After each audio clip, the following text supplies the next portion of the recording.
Britons are in high hopes that the booster vaccine will prove a triumphant pandemic exit strategy. Its success, however, hinges on whether it manages to curtail the spread of the virus this winter.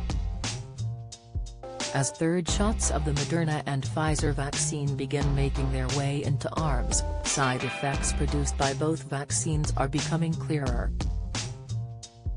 One chart from the Centers for Disease Control and Prevention, CDC, has illustrated how they compare. More than 1 million Britons have now been contacted by the NHS to invite them for an immunisation top-up. The campaign comes as part of the government's drive to build a wall of defence ahead of winter.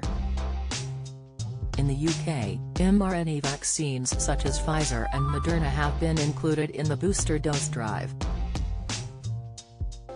The government website states, these vaccines have already been given to millions of people in the UK. COVID, a challenging winter ahead as modelling shows spike in deaths. Doctors advise you will be offered the right vaccine for you, which may be the same or different from the vaccines that you had before. The AstraZeneca vaccine, however, has been sidelined following fears of rare clotting incidents. The distribution of COVID booster vaccines is currently reserved for individuals aged over 50, healthcare workers, and those clinically vulnerable. Boosters for these groups are being given no sooner than 6 months after their second dose.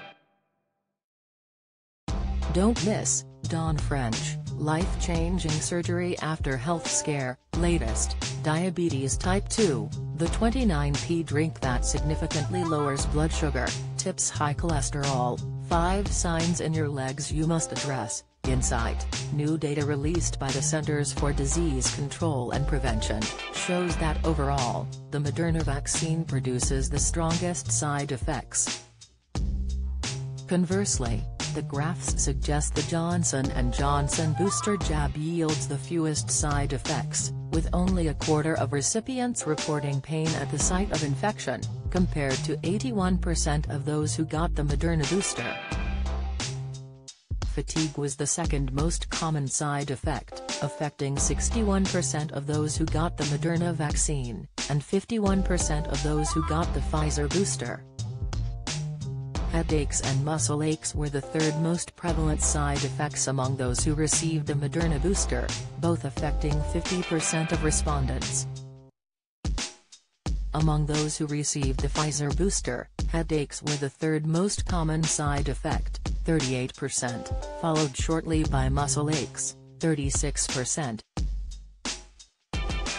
The rarest side effects encountered with all 3 vaccines were abdominal pain, rashes and vomiting.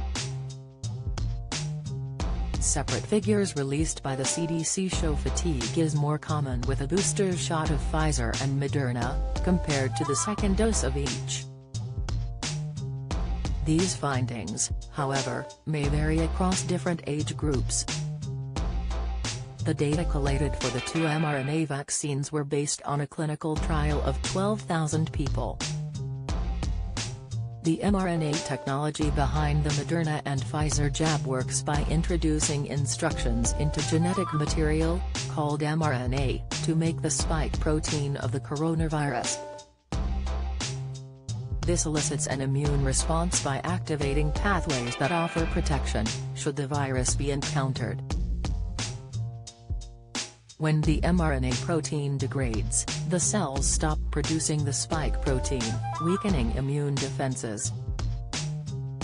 A booster shot, however, can remind the immune system about the spike protein it had briefly encountered after previous vaccinations. One preprint has suggested booster side effects may be more pronounced in those who have previously contracted the virus.